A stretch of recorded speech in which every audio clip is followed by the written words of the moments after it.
నమస్తే, welcome to NCN news. నా పేరు ప్రశాంతి. బులెటిన్లో ముందుగా హెడ్లైన్స్ చూద్దాం.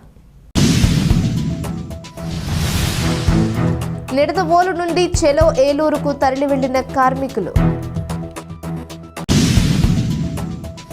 భవన నిర్మాణ కార్మికుల సంక్షేమ పథకాలు అమలు చేయాలని డిమాండ్ చేస్తూ నేడు సోమవారం కలెక్టర్ కార్యాలయం వద్ద నిర్వహించనున్న ధర్నాకు నిడదవోలు నుంచి కార్మికులు తరలి వెళ్లారు. ఈ సందర్భంగా ప్రగతిశీల భవన నిర్మాణ కార్మిక సంఘం జిల్లా అధ్యక్షుడు ఈమని గ్రీష్మకుమార్, ఐఎఫ్టియు నాయకులు గెడ్డం రవీంద్రబాబులు మాట్లాడుతూ గత 14 రోజులుగా భవన నిర్మాణ కార్మికులు రాష్ట్ర వ్యాప్తంగా ఆందోళనలు చేస్తున్నారని, నేడు జిల్లా కలెక్టర్ కార్యాలయాల వద్ద పెద్ద ఎత్తున ఆందోళన నిర్వహించడానికి నిడదవోలు ప్రాంతం నుంచి తరలి వెళుతున్నట్లు ప్రకటించారు.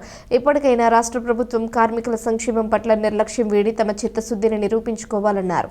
లేని పక్షంలో ఉద్యమం మరింత ఉధృతం చేస్తామన్నారు. ఈ కార్యక్రమంలో ప్రగతిశీల భవన నిర్మాణ కార్మిక సంఘం జిల్లా కమిటీ సభ్యులు రవ్వ సురేష్ కుమార్, కోనేటి మల్లేశ్వరరావు, మల్లెడి రామిరెడ్డి, ఎల్లె రాజారావు, నూతంగి రమేష్, దిడ్ల నరేష్ తదితరులు పాల్గొన్నారు.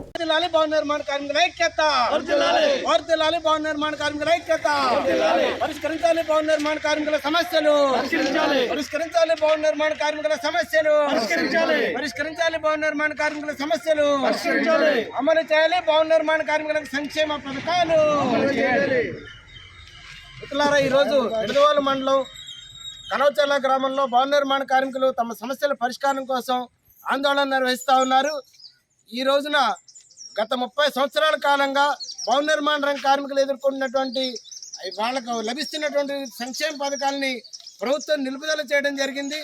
ఆ నిలుపుదల చేసినటువంటి సంక్షేమ పథకాలు అమలు చేయాలని చెప్పేసి డిమాండ్ చేస్తూ ఉన్నాం.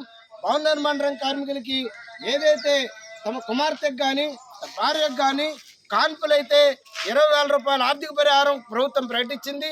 అదే రకంగా భవన నిర్మాణ రంగ కార్మికులు ఎవరైనా చనిపోతే కనుక 2 లక్షల రూపాయలు ఇస్తామని, ప్రమాదంలో చనిపోతే 5 లక్షలు ఇస్తామని, భవన నిర్మాణ రంగ కార్మికుల పిల్లలకి స్కాలర్షిప్లు ఇచ్చేటువంటి విధానం ఇవన్నీ కూడా గత 30 సంవత్సరాల కాలంగా అమల్లో ఉన్నాయి.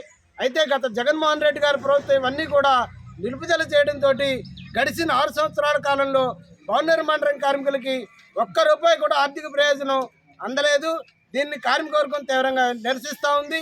కూటమి ప్రభుత్వం ఎన్నికల్లో గెలిపే లక్ష్యంగా ఈ పథకాలన్నీ మేము అమలు చేస్తామని చెప్పేసి హామీ ఇచ్చి భవన నిర్మాణ కార్మికులతో ఓట్లు వేయించుకున్నారు. కానీ అధికారం చేపట్టి 16 నెలల కాలం అయినప్పటికీ ఇప్పటి వరకు కూడా ఒక్క సంక్షేమ పథకం కూడా విడుదల చేయలేదు.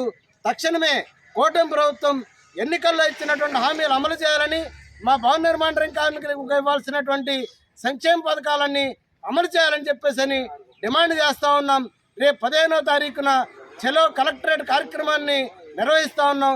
దీన్ని కూడా కార్మికులు పెద్ద ఎత్తున పాల్గొని విజయవంతం చేయాలని చెప్పేసి పిలుపునివ్వడం జరుగుతోంది.